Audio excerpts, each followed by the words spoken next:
ফুলকপি দিয়ে দারুণ কিছু রেসিপি বানাতে মন চাইলে এই রেসিপি বাড়িতে একদিন হলেও বানিয়ে দেখতে পারেন।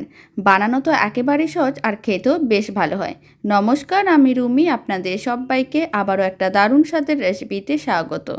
প্রথমে আমি এখানে একটা ফুলকপিকে এরকমই টুকরো করে কেটে নিয়েছিলাম, সমস্ত টুকরোগুলো নিয়ে নিলাম। তারপর এক একটা টুকরো নিতে হবে, গ্রেটারের সাহায্যে গ্রেট করে নিতে হবে। আর ফুলকপির টুকরোগুলোকে আগে থেকে জল দিয়ে ভালো করে ধুয়ে পরিষ্কার করে রেখেছিলাম।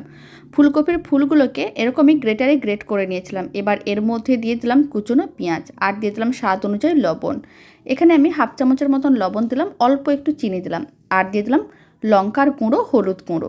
এবার সমস্ত কিছু একসঙ্গে খুব ভালো করে মিশিয়ে নিতে হবে। যখন সমস্ত কিছু ভালো করে মেশানো হয়ে যাবে তখন অল্প অল্প বেসন দিতে হবে আর খুব ভালো করে মিশিয়ে নিতে হবে। একটা ডো বানাতে হবে, কোনো রকম জল দেওয়া যাবে না। এইভাবেই কিন্তু শুকনো উপকরণগুলো মেশাতে হবে। ফুলকপির থেকে জল বেরিয়ে এরকমই সব ভালো করে মিশে যাবে। তারপরে মিশ্রণটা অল্প অল্প গরম তেলের মধ্যে দিতে হবে আর উল্টে পাল্টে লাল লাল করে ভেজে নিতে হবে। তাহলেই রেডি হয়ে যাবে দারুণ স্বাদের মুচমুচে মুখরোচক ফুলকপির পকোড়া, যা বানানো তো একেবারেই সহজ আর খেতেও ভীষণ ভালো হয়। চা বা কফির সঙ্গে পরিবেশন করতে পারেন, আর না হলে গরম ডাল ভাতের সঙ্গেও এরকম পকোড়া বাড়িতে বানিয়ে দেখতে পারেন, খেতে বেশ ভালো লাগবে। আর বাড়িতে বানালে কমেন্ট বক্সে জানাতে একেবারেই ভুলবেন না খেয়ে আপনাদের কেমন লাগলো।